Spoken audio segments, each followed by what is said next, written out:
नमस्ते दोस्तों, आप लोगों का स्वागत है मेरे चैनल स्कैरी स्टोरीज पर। मैं आप लोगों के लिए ड्रामी कहानियाँ लेकर आई हूँ। अगर आप लोगों को मेरी कहानी अच्छी लगे तो मेरे चैनल को सब्सक्राइब करें और बेल बटन को ऑल पर कर दें। आज की कहानी अमन की दादी ललिता के बारे में है। दादी के 2 बेटे थे। बड़े बेटे का नाम संजय और छोटे बेटे का नाम प्रमोद था। अमन प्रमोद का बेटा था, लेकिन उस समय प्रमोद की शादी नहीं हुई थी। वो ग्रेजुएशन कर रहा था। संजय की अभी नई नई नौकरी लगी थी। अब ललिता ने संजय के लिए लड़की देखना शुरू कर दिया था, क्योंकि संजय के पिता की मृत्यु बहुत पहले ही हो गई थी। ललिता एक सुंदर और अच्छी लड़की मीना से संजय की शादी करती है। मीना बहुत ही अच्छी थी। वो घर के सारे काम करती थी और सबका पूरा ध्यान रखती थी।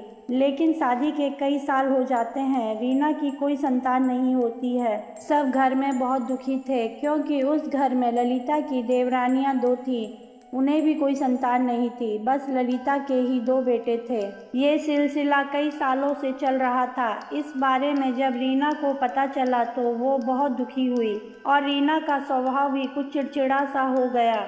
ललिता ने बहुत से पंडित, साधु और ओझा को दिखाया, पर कुछ भी फर्क नहीं पड़ा। ओझा ने बोला कि आपके खानदान पर किसी ने काला जादू कर दिया है, इसलिए यहाँ किसी की भी संतान नहीं हो रहा है।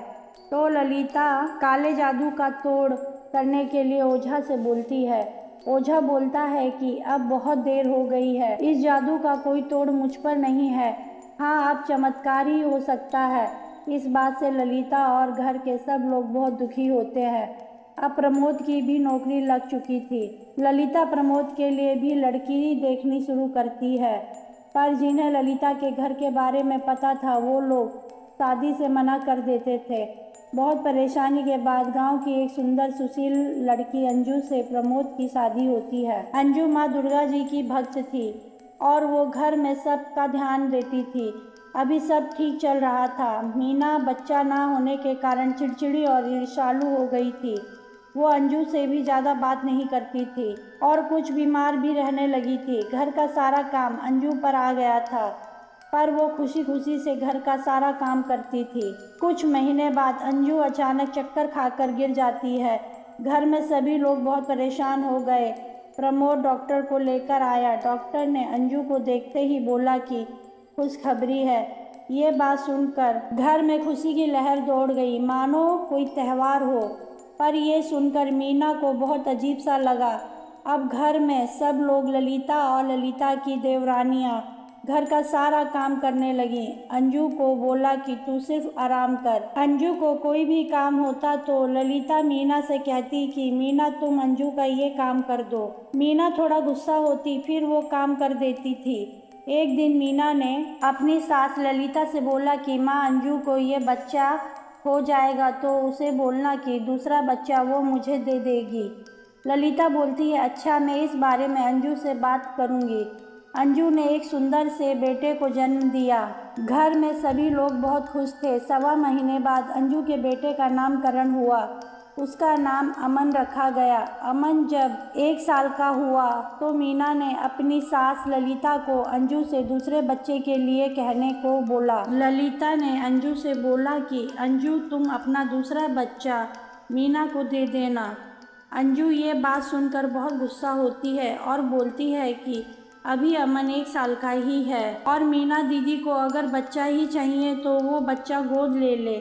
ये बात सुनकर ललिता अंजू से बोलती है कि उसे बच्चा इसी खानदान का चाहिए। ऐसे ही कुछ समय बीतता है। अंजू एक सुंदर सी बेटी को जन्म देती है। मीना अंजू से उसकी बेटी मांगती है, पर अंजू उसे मना करके उस घर को छोड़ के किराए के घर में चली जाती है। मीना को इस बात से बहुत ठेस पहुंचती है और वो बीमार रहने लगती है। तभी एक दिन मीना की मृत्यु हो जाती है। उस समय अंजू की बेटी अंजलि 2 साल की थी। मीना के मरने की खबर सुनकर अंजू वहां पर अपने बच्चे के साथ आती है। मीना के मरने के बाद ललिता अंजू को वहीं रहने के लिए बोलती है। अंजू अब वापस उसी घर में रहने लगती है। अंजू ने उस घर में रहकर बहुत बड़ी गलती की। अंजलि अब धीरे धीरे बड़ी हो रही थी और रात को वो अक्सर डर के चिल्लाने लगती थी।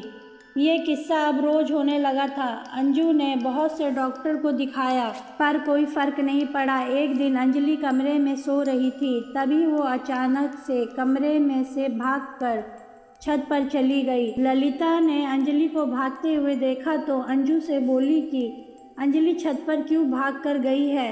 अंजू ने प्रमोद से कहा कि अंजलि को छत पर देख कर आओ, तो प्रमोद छत पर जाता है। वो छत पर जाकर अंजलि को देखकर चिल्लाने लगता है। प्रमोद की आवाज़ सुनकर ललिता, अंजू और घर के सभी लोग छत पर पहुंचते हैं और बहुत हैरान हो जाते हैं।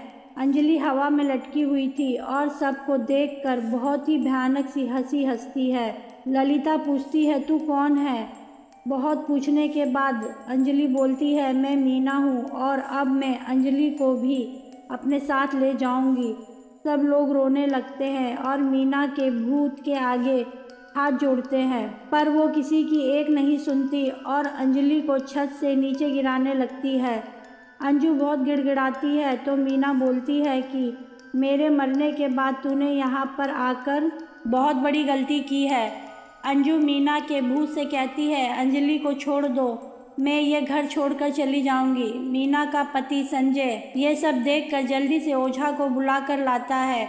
ओझा मीना के भूत पर बहुत मुश्किल से काबू करता है, पर वो मीना के भूत को ज़्यादा देर तक काबू में नहीं रख सकता था। इसलिए ओझा ने बोला कि सब लोग अपना ज़रूरी सामान लेकर घर को खाली कर दें। सभी लोग उस घर से बाहर निकल जाते हैं और ओझा मीना के भूत को उसी घर में कैद कर देता। अब मीना के भूत का कहर उस घर के सामानों पर होता है। रात में वो घर के सारे सामान इधर उधर बिखेरती रहती है और बहुत ही भयानक भयानक सी आवाज़ें उस घर में आती थी। दोस्तों, आप लोगों को अगर मेरी कहानी अच्छी लगे तो मेरे वीडियो को लाइक और कमेंट करें और मेरे चैनल को सब्सक्राइब करें।